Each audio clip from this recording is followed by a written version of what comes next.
Hello, ladies and gentlemen, and welcome again to Syriana Analysis. I'm your host, Kevork Almasyan, and I have a confession to make. The only mainstream program that I used to watch in the past years was the Tucker Carlson Tonight Show. Call him whatever you want, question his motives as much as you want, but the only American journalist working for the mainstream press and was critical of the US foreign policy in critical issues, for example, the wars in Ukraine and Syria, was Tucker Carlson. Just for you to know, in the US, there is no free press. In the US, there is no free journalism or freedom of expression when it comes to critical issues. And the proof of that is that there are only 6 corporations that control 90% of what you watch and what you hear on your television in the United States. So just 37 years ago, there were 50 companies in charge of most American media. Now, 90% of the media in the United States is controlled by just 6 corporations: AT&T, CBS, Comcast, Disney, News Corp, and Viacom. This means that just 232 media executives are calling the shots for the vast majority of the information we are presented with, controlling a total big 6 net worth of over $430 billion. The idea is that when 6 corporations whose primary motivations are to ultimately profit as much as possible are in charge of what we consume, the narratives do not challenge the status quo in the ways that could inspire large-scale change. What benefits a news corporation? In the past, newspapers relied on subscriptions or individual sales. Likewise, radio or television programs rely on advertisement sales. While the medium has changed, the sentiment stays the same. News companies need ad sales or subscriptions to make money, and to secure this, they need popular content. Entertainment companies, which NBC, CBS, Fox, and others also operate as such, are no different. To a corporation, challenging opinions that may not be as popular as mainstream views do not serve to generate profit and thus are not worthwhile. It's journalism in the age of capitalism, and if it can't make money, it's not worth approving. I totally agree with this assessment and with this analysis. And the author of this article is apparently also Armenian. She lives in the United States. But this is the rule, right? In the field of media, those who work in the media as professionals. But every rule has an exception. And in my opinion, Tucker was an exception to this rule. He had the most watched show and the most popular show in the mainstream press in the United States. And he himself was critical of the US establishment. Tucker was not only critical of the establishment, but also he was self-critical and he criticized himself. A few weeks ago, for example, I watched a podcast that Tucker Carlson participated in, and he talked about his mistake of pushing the Iraq war, for example, during his appearance on the Full Send podcast. I'm going to share with you what he said in this regard. It's very, very interesting what he said. And the problem with this is this guy, Bobby D, he's from the United States. He says, after watching this video, you do realize Tucker could be fired for saying this. Given how he really feels, I would say he is gone from Fox within a year.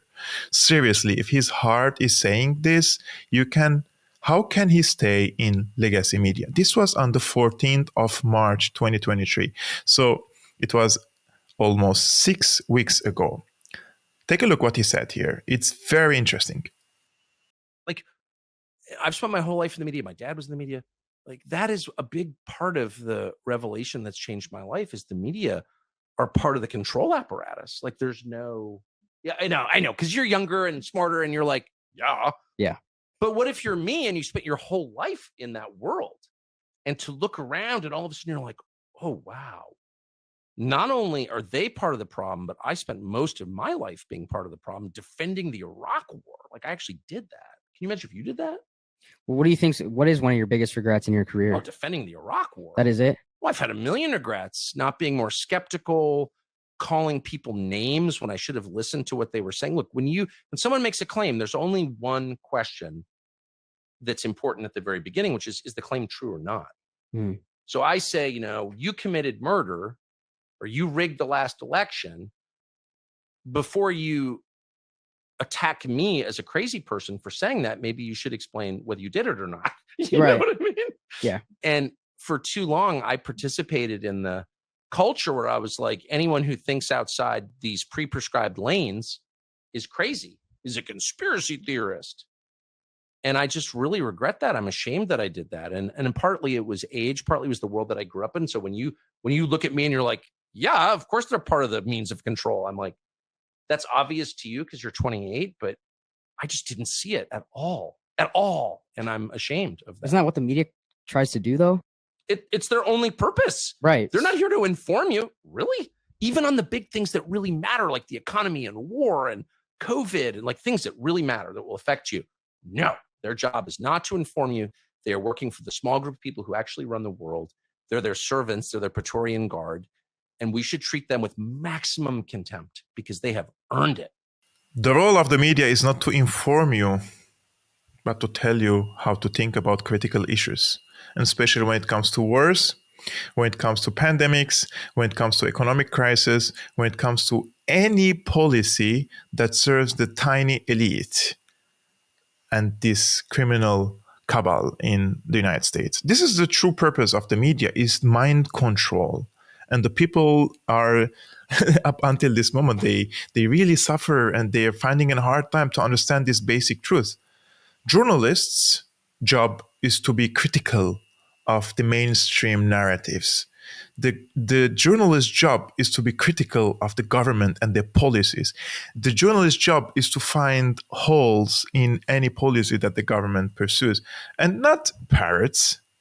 Journalism nowadays has become just reading a script, reading this script and the teleprompter in front of you. This is not journalism. People confuse nowadays between journalism and script readers. And the script readers are called journalists, and the journalists who do their job and they dig in and they find holes in the stories and the narratives of the governments, they're called conspiracy theorists. But you know what's also interesting about Tucker Carlson? That he hosted or he gave platform to anti-war, anti-imperialist voices such as Jimmy Dore, Glenn Greenwald, Aaron Mate, etc., etc. But not only that, he also hosted people that they disagree with his own beliefs. For example, Tucker Carlson bulldogged a lot against China. And I'm not defending China or anything, but I'm saying he considers China a big threat and a bigger threat than Russia. And despite that, for example, he hosted Jimmy Dore on his show. And Jimmy was very clear in his statement and said, your enemy is not China, your enemy is not Russia, your enemy is the military-industrial complex. This is, in my opinion, this is just, he let him cross all the accepted lines in the mainstream press. Take a look. We're the ones provoking this war, just like we provoked the war in Ukraine. We are now provoking a war with China. And who benefits? I'll tell you right now. Your enemy is not China. Your enemy is not Russia. Your enemy is the military-industrial complex, which has been fleecing this country to the tunes of hundreds of billions and trillions of dollars. How many times are we going to have a defense secretary say, hey, we can't account for $2 trillion in the Pentagon again? Which has happened twice now in my lifetime. So again, people are being, the war machine cannot be stopped. Who's running this country? The war machine. It certainly isn't Joe Biden making these decisions. I would like to know who is making the decisions. And I just want to remind everybody, the United States is the world's terrorist. We just set the Middle East on fire in the last 20 years. And now we're doing a proxy war in Ukraine, which we provoked, NATO provoked, and it was just admitted that we provoked it by the former prime minister of Germany. And now we're trying to saber rattle with China, and they're predicting a war. Again, China's not going to invade us. China's not our enemy. We might have an economic war. That's what these are. These are economic wars. These are wars for, in Ukraine, it's about liquefied natural gas and making sure Germany and Russia never come together because we fear Russia's natural resources and manpower, and we fear them getting together with Germany with their technology and their capital. And so that's why we blew up the Nord Stream pipeline. That's why we're doing the Ukraine war. This is all about hegemony, imperialism, and economic economics. And if there's a marine somewhere, it's there because they're about to steal some natural resources from another country. As everybody's screaming about what a bad guy Putin is for invading Ukraine, the United States is currently occupying a third of Syria. And which third is that? It's the third that has the oil. And how do I know we're there to steal their oil? Because the president of the United States said so. And we're not even benefiting economically. Of course, that's the rub. Jimmy Dore. Oh, Jimmy Dore was like throwing truth bombs in this interview. And Tucker Carlson says, I agree with him. He's agreeing with Jimmy Dore. And the United States is the worst terrorist, says Jimmy Dore. The United States occupies 1/3 of Syria. And Tucker Carlson was just listening to him. China is not our enemy. Russia is not our enemy. The enemy is the military-industrial complex. And that's the truth that if Americans understood, they will not even participate now in these elections in the US, or just boycott it, or try to change the system from the first place. So Tucker Carlson basically opposed the US war in Ukraine. He opposed the US-led regime change war in Syria. He apologized for supporting the Iraq war in 2003. He supported the release of Julian Assange, called for his freedom, criticized Trump's bulldogging and militarism, let's say, when he bombed Syria. He criticized the corruption of the FBI, the CIA, the DHS, gave platform to anti-establishment voices like Jimmy Dore and Glenn Greenwald and Aaron Mate and lots of other people, questioned the mainstream narrative pushed by Big Pharma after the corona crisis. Accordingly, he built a huge audience in the United States and abroad.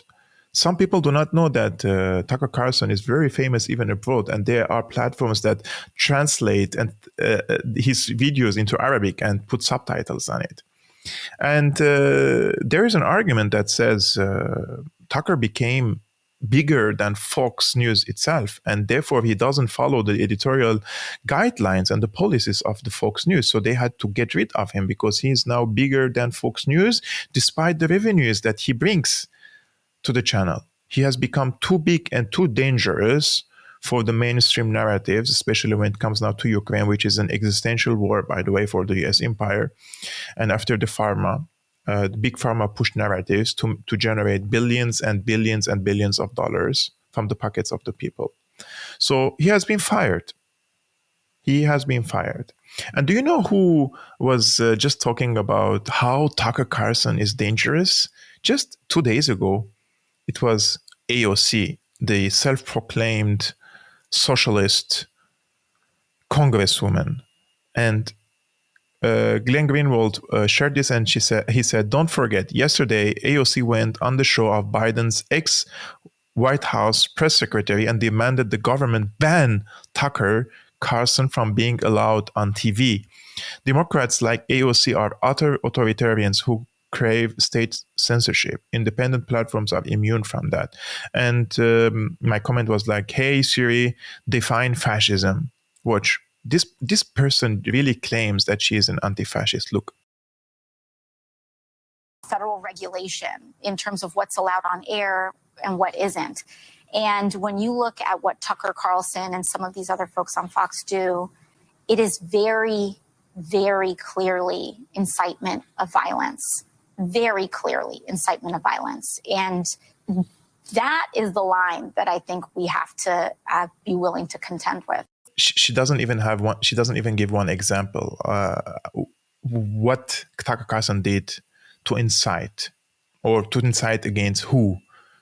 And she was like, really, really, really, very, very, very all the time trying to prove a point.